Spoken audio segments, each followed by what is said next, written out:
if you do not have an email developer available to you, one of the best things that you can do is try to follow really good design practices. If you do, you're 80% of the way there. Thanks for tuning in to the Email Marketing Podcast mini-series, delivering impactful insights in just about 10 minutes. I'm excited today to be joined by Megan Boshuyzen, who's an award-winning senior email developer. Megan, thank you so much for joining me today. Thank you for having me on. I'm super excited to be here. Awesome. Well, I'm actually really excited to talk to you because I feel like we've been talking on the podcast so far to a lot of marketers or sales folks, and you come from a different perspective, from the development side of things.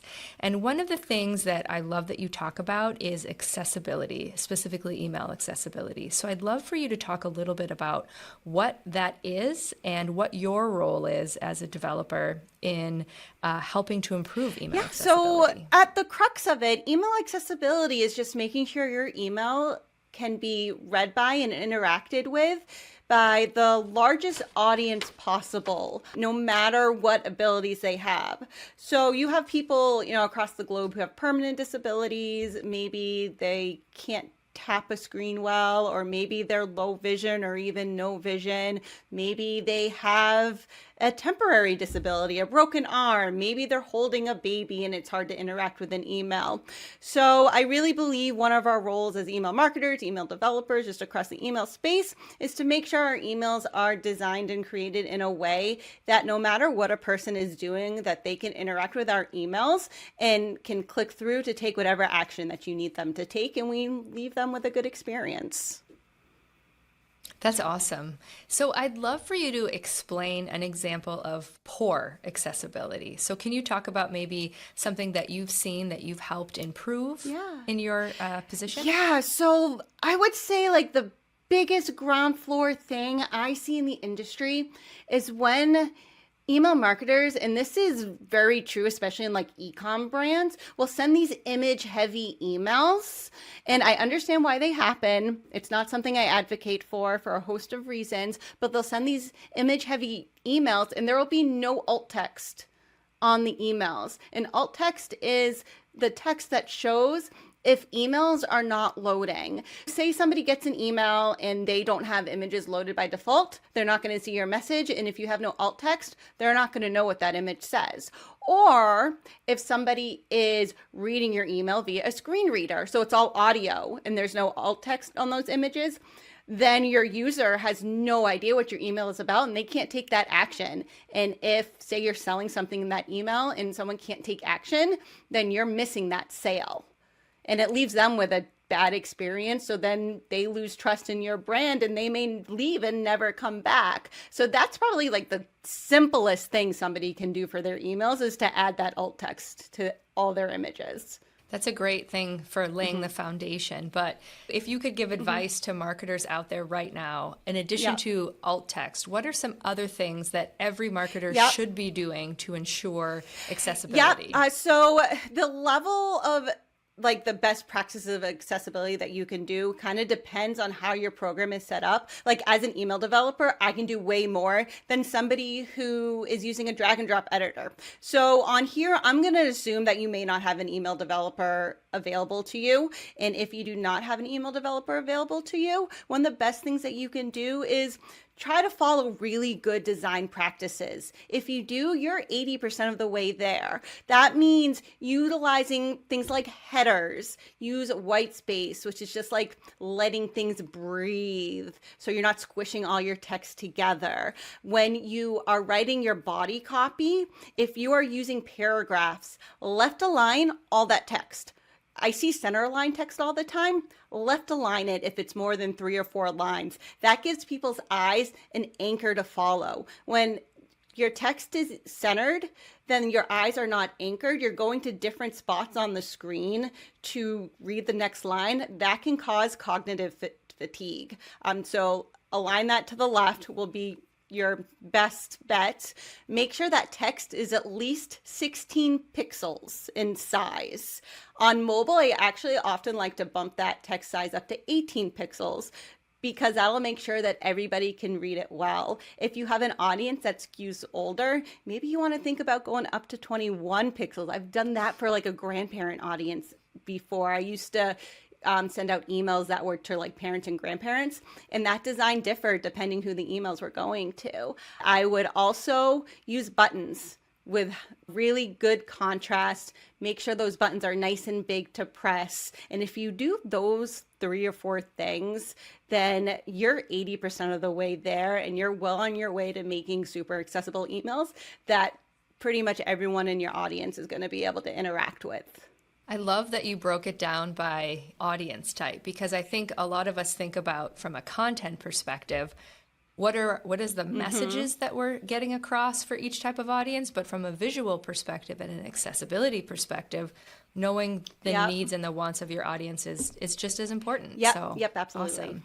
So the other thing you said, so that was for 80% of people, but one of the things that you kind of tout is that you push the boundaries of email development. Can you talk about what that means? So if you do have a developer at your disposal, or from your experience, pushing the boundaries, what does that mean? So like I like to a couple of times a year will do things like send out interactive email, which not everybody will be able to see. Because email clients are kind of like a wild west of the web still, our internet browsers now have standards, but those standards have not come to email clients. So we can have like 15,000 plus potential renderings. Now, do we test for every single one of those renderings? No, but we do have a chunk of about 100 clients that we know work consistently enough that we can take into account to do different things. So for example, on April 1st, on April Fool's Day, we sent out 2 different interactive emails, one for our brand Mailgun and one for our brand Email on Acid. They both were interactive. So in Apple Mail, you'd get this quiz. You could take this quiz in the email. It would give you a result. You tap on the result, and it takes you to a landing page with more resources based on that result. So for Email on Acid, it was if you're an email marketer, if you're an email developer, or if you do both, because a lot of email people will do everything across the board. There are lots of email teams of one. I've been there. I know what that's like. So then we gave you resources based on those. For Mailgun, it was based on whether you are a product person or if you're maybe a software developer using our API, because that's how a lot of emails get sent out through Mailgun. It's a lot of transactional emails triggered by user actions via the API. So they got their own set of results and went to a landing page with their own set of resources of things that they could look at. So if you were looking in Apple Mail or in like Apple's default client on iOS, you'd get that fully interactive email. But that fully interactive email won't work in Gmail. So for Mailgun, we sent out an email coded in AMP for email, which really only works in Gmail and Yahoo. Email developers will talk about this process of coding a lot. A lot of people have not taken the time to do it because there's not a lot of support out there for it yet. And maybe one day it'll get more support. Right now, we're just doing it in like really niche situations. So then our Gmail users, which we have quite a few, they also got their own interactive email that looked a little bit different from the Apple one, but still was fully interactive. And then we have to think back to like Outlook, which is always the hardest to code for. Talk to any email developer.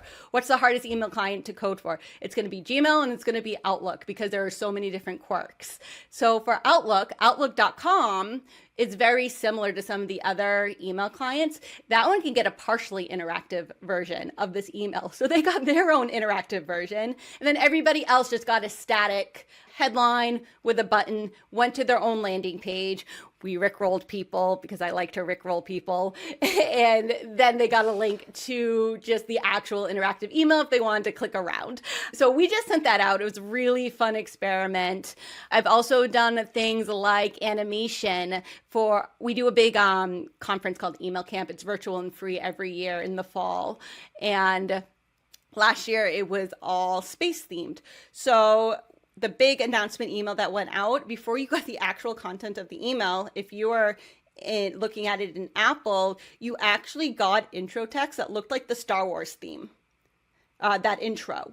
and it almost matched like frame for frame with the Star Wars intro. Like I spent a lot of time on that timing to make sure it was as close as possible without it being a bad experience. So like I love to do things like that just surprise and delight people. But like I'm also lucky that I'm sending emails to people in my industry, so they expect this from us. So it's, again, we talk about audience, it's all very audience dependent. I would not send emails like this necessarily to an audience outside of email marketers, because like a lot of these are like they're email marketer emails, like they get it, they love the boundary pushing, and I'd have to think about different ways to use these techniques if I was working with a different audience for a way that would make sense for them.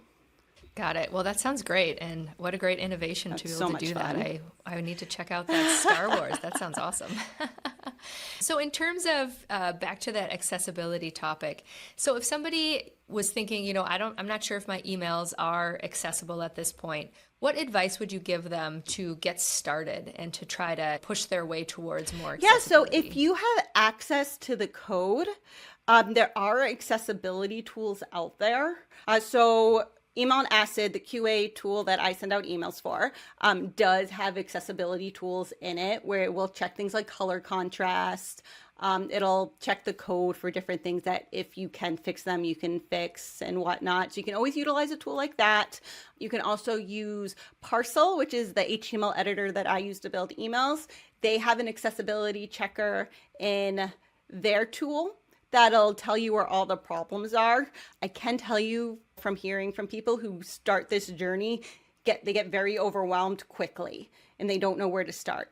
And I would just say, choose the easiest thing to fix. A lot of times that's like alt text on images or changing your font size. Just choose one thing to fix. It's better than nothing, and try not to get overwhelmed. And then you just, chip away at it a little bit at a time, and you get better over time. That's, all we can ask for, and just to do the best you can. Well, that's great insight, and I hope that everyone's encouraged to go out and think about their audience and their accessibility needs. So thank you so much for all of your insight. It was great chatting with you today. It's a pleasure being here. Thank you. So I'll plan to post information to connect with Megan and to learn more about that conference. Oh, it's amazing. Like a great it's a great conference. Call for speakers is just open. So if you find me on LinkedIn, I literally just posted about it with the link. Awesome. Yeah. So I'll post all those links in the show notes. And thank you so much for joining me.